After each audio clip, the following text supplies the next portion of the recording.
Okay, nzikiriza gwenna ayekomedde ku Mamelo Media Yugi. Nsobola okubeera nga nkubuuzaako ate olunaku olwaleero nti wasuze otya. Good morning, wherever you're watching from. This is your favorite channel where you get information and local news and international news, sports, entertainment and current affairs, social, political, nebira byonna byonna tusobola okubeera nga tubikutuusaako wano ku channel yokka eyasigala okukolera abantu eggusa ensonga etalimu kyekubira. Nzikiriza nkubuuzeeko twabadde na weekend empanvu engazimuko ndowooza kankwe ku mitwe gye tugenda okuba nga tukasingako. Of course Bayer Leverkusen eno yemu ku nsonga ze tugenda okuba nga twogerako. Club yawangudde ekikopo kyayo ekisookedde ddala mu byafaayo bukyanga etandikibwawo ekya league. Bayer Leverkusen esangibwa wali mu Germany. Of course Arsenal yakubiddwa olunaku olw'eggulo.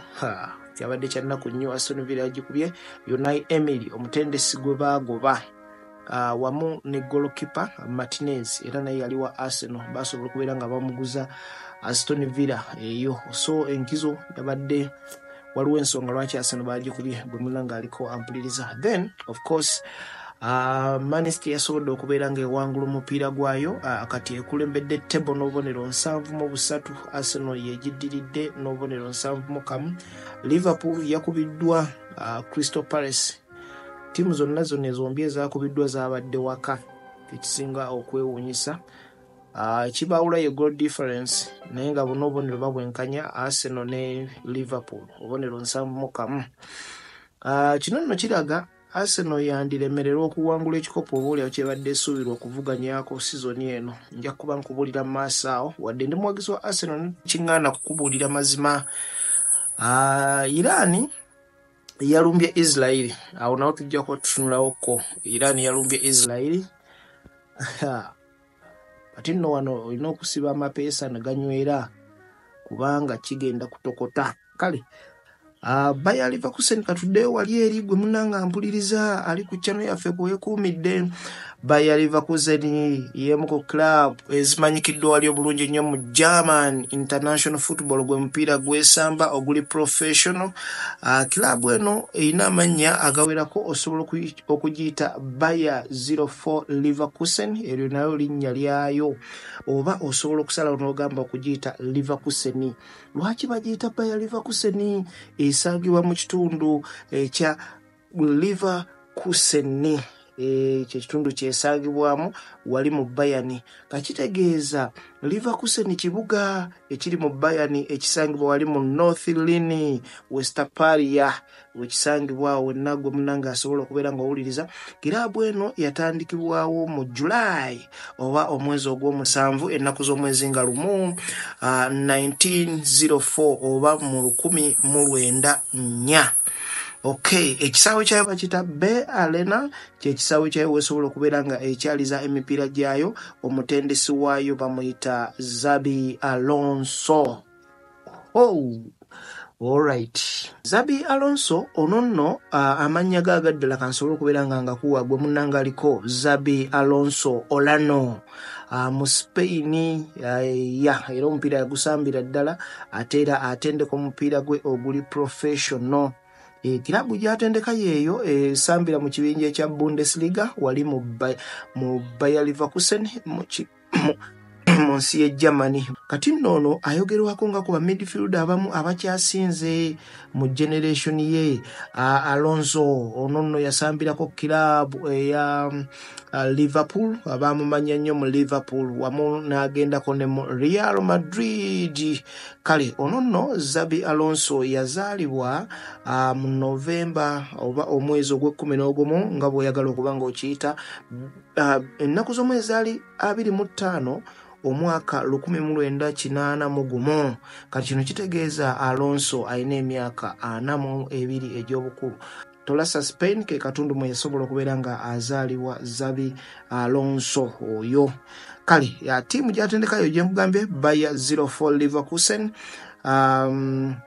Omulimu guno yagukwasibwa mu 2022 we yasobola okubeera nga afuuka coach naye yatendekako mu 2018 2019 ng'atendekako Real Madrid Infantry ng'atendekako kilabu ya Madrid ento kwajjukira omupiira era we yasobola okubeera nga aguwummulira awo. Kale katugenze ku kinyusi wali eri Bayern yasobodde okubeera nga ewangula ekikopo kyayo ekisoose eddala ekya league. Awo yasobodde okubeera nga emegga ttiimu ya Bayern Munich ng'egisinzizza obubonero almost 16 kuba yakiwangudde ku bubonero 79. Bayern Munich ebadde yeefuza ekikopo kino nga yaakakiwangula emirundi 11 egy'omuddiringanwa. So congratulations. Kino nno ekimu ku byetisa amawulire ye Xhaka omusambi yaliko wa Arsenal.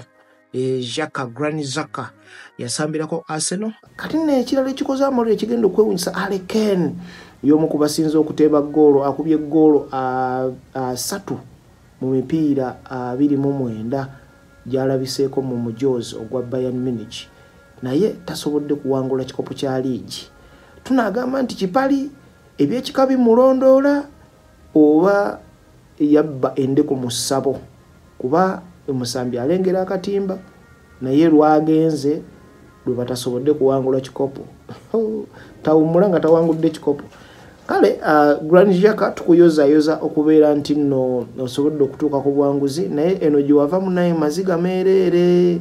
Eno kwa Arsenal miranga Arsenal basobodde okubeera nga bagikuba amaziga bannange Arsenal twagenze mu kisaawe nga tumanyi kye twetaaga.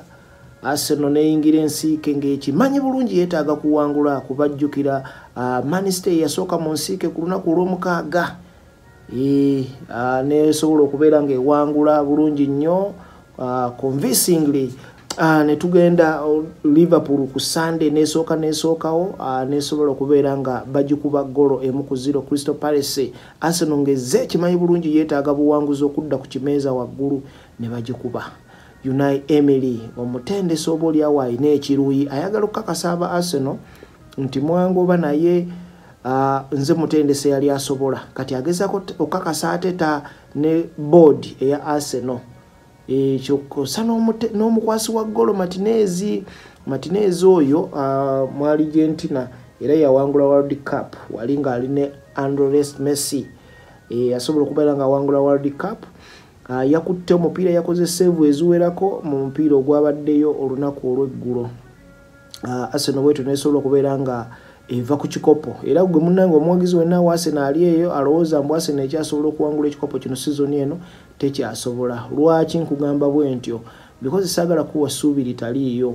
Arsenal omutendesi ateta season zino 2 zasinze okubeera ng'agezaako ku club kilabu emwadde ekisoboka. Obooli abo bano abasambi singa Arsene Wenger yabadde abalina essaawa eno yandibadde nga ali walako okusingako ku Arteta, naye tetusobola kupimira Arteta ku Arsene Wenger kuba byakola byamaanyi okusingako ku ono, naye tusobola omuwa time ye kuba bintu bingi of course ebikyuse. Guardiola waali, Klopp waali, kusomozebwa kubadde kungi. Liigi eri so competitive, naye ng'obooli awo abasambi nabo tebaakoze kimala. Ndowooza mentally babadde bali mu kiri omupiira ogw'okuddingana ne Bayern ku Wednesday, naye ate awo mbanenyamu kuba focus bandigitadde nnyo ku guno. Tosobola kugamba nti ogenda kuwangula omupiira gwa Bayern okugijjamu ng'okyala mu Allianz Arena ate nga bw'ogiyitako ng'obooli awo mukisa guzze ogenda kugwa mu ngabo za Real Madrid.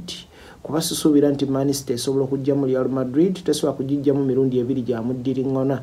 Jjukira yagijjamu season ewedde mu Champions League, kati suubira nti ate basobola okubeera nga bakiddamu omulundi guno. Ekyo sisobola kubeera nga nkisuubira wadde bajja kwawe ku Etihad Stadium.